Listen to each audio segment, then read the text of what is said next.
نحمده ونصلي على رسوله الكريم اما بعد فاعوذ بالله من الشيطان الرجيم بسم الله الرحمن الرحيم والذين هم لأماناتهم وعهدهم راعون۔ پارہ 29 سورۃ المعارج، رکوع 1 آیت نمبر 32۔ والذین هم لأماناتهم، امانات جمع ہے امانت کی۔ لغوی اعتبار سے ہر اس چیز کو شامل اور متناول ہے جس کی ذمہ داری کسی شخص نے اٹھائی ہو اور اس پر اعتماد اور بھروسہ کیا گیا ہو۔ امانت کے اقسام چونکہ بے شمار ہے، اسی لیے مصدر ہونے کے باوجود بصیغہ جمع لایا گیا تاکہ امانت کے سب اقسام کو شامل ہو۔ امانت کے سب اقسام میں حقوق اللہ بھی شامل ہے، حقوق العباد بھی شامل ہے۔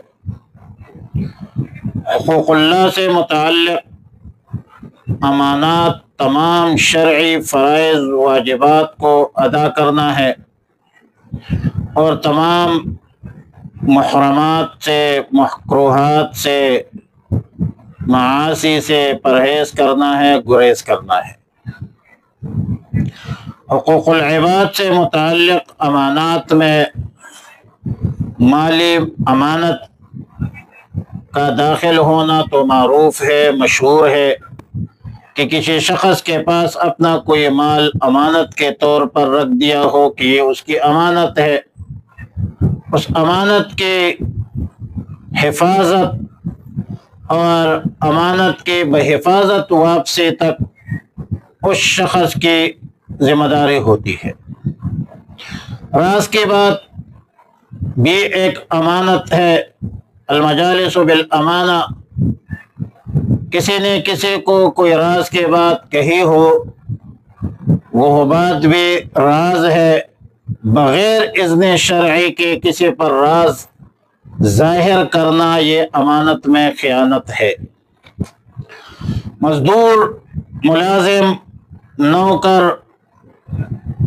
وغیرہ کو جو کام سپرد کیا جائے، اجیر اور مستاجر کے مابین باہمی معاہدہ سے جو وقت طے ہوا ہو، وہ وقت ایک مزدور کے پاس امانت ہے، اور اس مزدوری کے اساس پر جتنے مزدوری حق الخدمت متعین ہے، مزدور کو ادا کرنا بھی واجب ہے، یہ بھی امانت ہے۔ امانت کا لفظ ایک جامع لفظ ہے، اس کے مفہوم میں عموم ہے۔ ایک باپ کے پاس اولاد امانت، استاد کے پاس شاگرد امانت، کوئی بھی جماعتی منصب، حکومتی ذمہ داری، ریاستی ذمہ داری امانت ہوتی ہے، اور اس امانت کو، ذمہ داری کو پورا کرنا ضروری ہے، اور پورے نہ کرنے کی صورت میں جماعتی منصب تو پاس ہے لیکن جماعتی منصب کا لحاظ نہیں رکھتے ہوئے جماعتی کام نہیں کرتے، حکومتی عہدہ پاس ہے، ریاستی عہدہ پاس ہے، اور اس منصب کے تقاضوں کو آپ پورا نہیں کرتے، یقین کیجئے آپ خیانت کرتے ہیں۔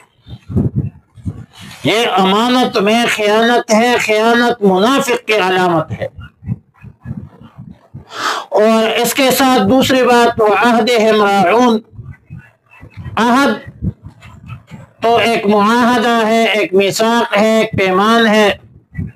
معاہدہ مفاعلہ کے وزن پر ہے جس میں جانبین ہوتی ہے، مطلب معاہدہ وہ ہے جو دو طرفہ ہو اور طرفین سے کسی معاملے میں کسی کو لازم قرار دیا ہو،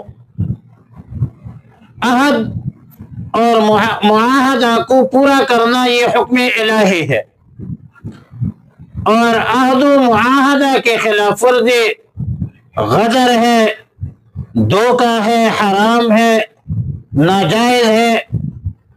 عہد کی دوسری صورت وعدہ ہوا کرتا ہے۔ اس صورت میں معاہدہ یا عہد سمجھ لے جانب واحد سے ہے، یعنی یک طرفہ عہد و پیمان کرنا۔ اس صورت میں کوئی شخص کسی شخص سے کسی چیز کے دینے یا کسی کام کرنے کا وعدہ کرے، اور یہ وعدہ ایک قسم قرض ہے جس کو پورا کرنا واجب ہے، لازم ہے۔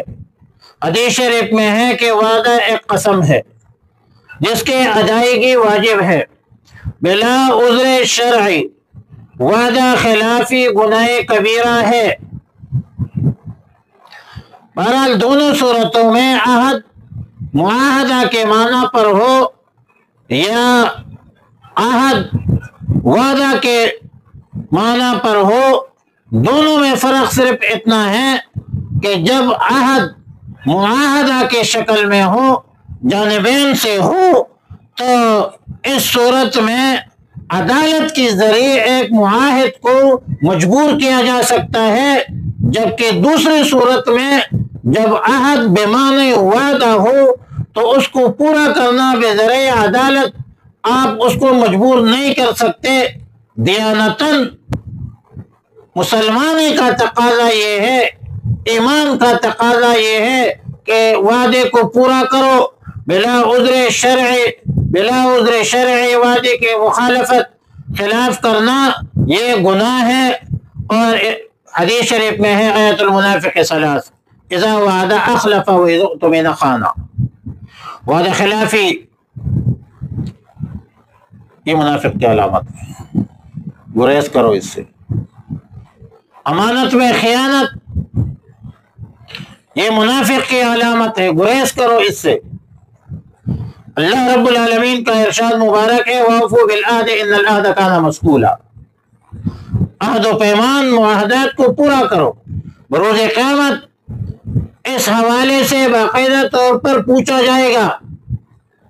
اور سورہ مائدہ کی پہلے آیت یا ایھا الذین آمنوا اوفوا بالعقود، عقود سے مراد عہود ہے، یعنی یا ایھا الذین آمنوا اوفوا بالعقود اے بالعہود احلت لکم بہیمۃ الانعام۔ تو عہد و پیمان کو پورا کرنا یہ مسلمان کی شان ہے، وعدہ خلافی مت کرو، اور جو معاہدہ آپ نے کیا اور جس کے ساتھ بھی کیا اس معاہدے پر پورے اترنے کی مکمل کوشش کرو۔ والذین، اور وہ لوگ، ہم لاماناتہم وہ بھی قرات، والذین ہم لاماناتہم، اور وہ لوگ جو اپنے امانتوں میں، وعہدہم، اور اپنے عہدوں میں، راعون، رعایت رکھتے ہیں، راعون، پاس رکھتے ہیں۔ تو ظاہر ہے کہ جو امانت میں امانت کا اور عہد کا خیال رکھتے ہیں، پاس رکھتے ہیں، رعایت رکھتے ہیں، وہ لوگ اللہ رب العالمین کے نزدیک جو ہے مخلصین ہے، محبین ہے۔ اللہم ربنا تقبل منا انک انت السمیع العلیم وتب علینا یا مولانا انک انت التواب الرحیم۔ اللہم احسن عاقبتنا فی الامور کلها واجرنا من خزي الدنیا وعذاب الآخرة۔ اللہم وفقنا لما تحب وترضى۔ صلی اللہ تعالی علی خیر خلق محمد وآلہ وسلم۔